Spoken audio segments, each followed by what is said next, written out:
সেনাবাহিনী প্রধান 7 দিনের সফরে রাশিয়া এবং ক্রোয়েশিয়ায় চলে গেছেন আজকে। রাশিয়াতে তিনি 10 তারিখ পর্যন্ত থাকবেন, তারপরে ক্রোয়েশিয়া হয়ে তিনি 12 তারিখে দেশে ফিরবেন বলে সেনাবাহিনীর তরফ থেকে জানানো হয়েছে। রাশিয়াতে তার যেতে হলো কেন সেই প্রশ্ন সামনে আসছে। রাশিয়ার সঙ্গে বাংলাদেশের বাণিজ্য সম্পর্কের দিকে যদি তাকাই, তাহলে রাশিয়াতে বাংলাদেশি পণ্য রপ্তানি হয় প্রায় $1.72 বিলিয়ন মতো। অন্যদিকে রাশিয়ার সঙ্গে কিন্তু কোনো সামরিক চুক্তি কিংবা সামরিক লেনদেন নেই। অস্ত্র, যুদ্ধাস্ত্র কোনো কিছুই রাশিয়া থেকে ক্রয়ের কোনো ঘটনা বাংলাদেশে এর আগে ঘটেনি। বাংলাদেশ যে যুদ্ধাস্ত্র ক্রয় করে সেগুলো চীন থেকে বেশিরভাগ 90% চীন থেকে করে, বাকিগুলো প্রায় সবই আমেরিকা থেকে করে। এরকম পরিস্থিতিতে রাশিয়ার সঙ্গে সম্পর্ক কেন তৈরি হলো? যখন আমরা চীন সফর করতে দেখলাম বাংলাদেশের প্রধান উপদেষ্টাকে, চীনের সঙ্গে সম্পর্ক উন্নয়নের দৃশ্য আমরা দেখলাম, সেখানে তো চীনেই সফর করার কথা সেনাপ্রধানের, কারণ চীনের সঙ্গে সম্পর্ক আরও গভীর করতে চাই সরকার যখন। তাহলে চীন সফর না করে রাশিয়া সফর কেন করছেন সেনাপ্রধান? অন্য কোনো কারণ রয়েছে কিনা সেই আলোচনাগুলো সামনে আসছে। চীনের সঙ্গে সামরিক যে সম্পর্ক, সেই সম্পর্ক কি ভেস্তে যাচ্ছে কিনা, রাশিয়ার সঙ্গে সম্পর্ক তৈরি করতে চাইছেন কিনা সেনাপ্রধান, সেই আলোচনা এখন উঠতে শুরু করেছে। পাশাপাশি ক্রোয়েশিয়া সফরেও তিনি যাচ্ছেন, এটাকে নানাভাবে বিশ্লেষণ করার চেষ্টা করছেন নানাজন। এই বিশ্লেষণের মধ্যে দিয়ে কি আসলে বেরিয়ে আসবে সেটা সময়ই বলে দেবে। তবে এটুকু অন্তত বলা যায় যে সেনাপ্রধানের রাশিয়া সফর বিশেষ করে খুবই গুরুত্বপূর্ণ। রাশিয়ার প্রেসিডেন্টের সঙ্গে তিনি দেখা করবেন কিনা সেই ব্যাপারে এখনও নিশ্চিত কোনো তথ্য জানা যায়নি। জানা গেছে যে বিভিন্ন সামরিক স্থাপনাগুলো তিনি ঘুরে দেখবেন, সামরিক প্রধানের সঙ্গে মিটিং করবেন, এরকমটাই সামরিক বাহিনীর প্রেস বিজ্ঞপ্তিতে জানানো হয়েছে। এখন দেখা যাক সেনাপ্রধান রাশিয়া সফর শেষ করে দেশে ফিরলে তারপরে হয়তো বোঝা যাবে যে চীন সফর না করে রাশিয়া সফরের মাঝে যেটা আসলে কি। অন্যদিকে প্রধান উপদেষ্টার প্রেস সচিব শফিকুল আলম তিনি ফেসবুকে যে স্ট্যাটাস দিয়েছেন, বিমস্টেকে ভারতের প্রধানমন্ত্রী নরেন্দ্র মোদীর সঙ্গে ডক্টর ইউনূসের মিটিংকে কেন্দ্র করে ফেসবুকে একটা স্ট্যাটাস দিয়েছেন। সেই স্ট্যাটাসের বিরুদ্ধে ভারতীয় প্রায় সব গণমাধ্যম উঠে পড়ে লেগেছে। ভারতীয় গণমাধ্যম বলছেন ডক্টর ইউনূসের প্রেস সেক্রেটারি মিথ্যা কথা বলছেন, বানোয়াট কথা বলছেন।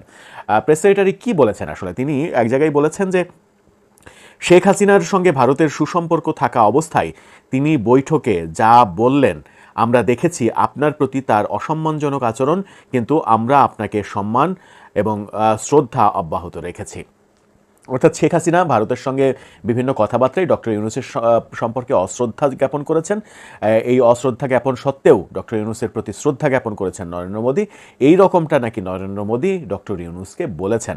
মূলত এই পয়েন্টটা, আরও অনেক পয়েন্ট রয়েছে, মূলত এই পয়েন্টটার বিরোধিতা করছে ভারতীয় গণমাধ্যম। তারা তাদের সোর্স ব্যবহার করে বলছে যে একেবারেই মিথ্যা কথা বলছেন শফিকুল আলম, তার বানানো গল্প এটা, এই ধরনের কোনো কথা নরেন্দ্র মোদী বলেননি।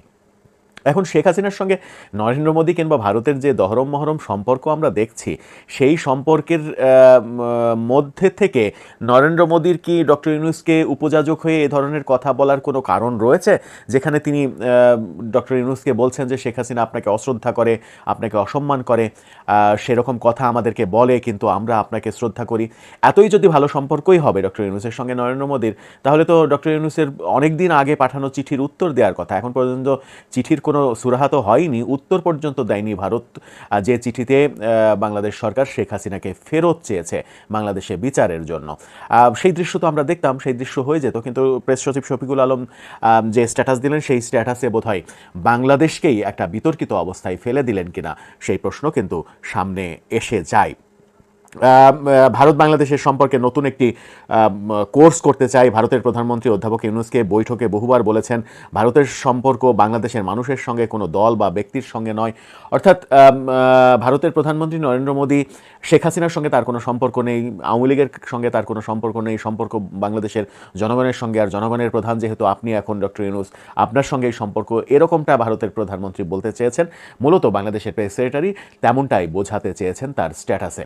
সেই স্ট্যাটাসটা নিয়েই ভারতীয় গণমাধ্যম খবর করেছে।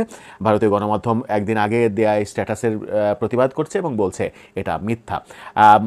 বাংলাদেশের প্রধান উপদেষ্টার প্রেস সেক্রেটারি এই মিথ্যা কথা যদি বলে থাকেন, তাহলে কেন তিনি বললেন?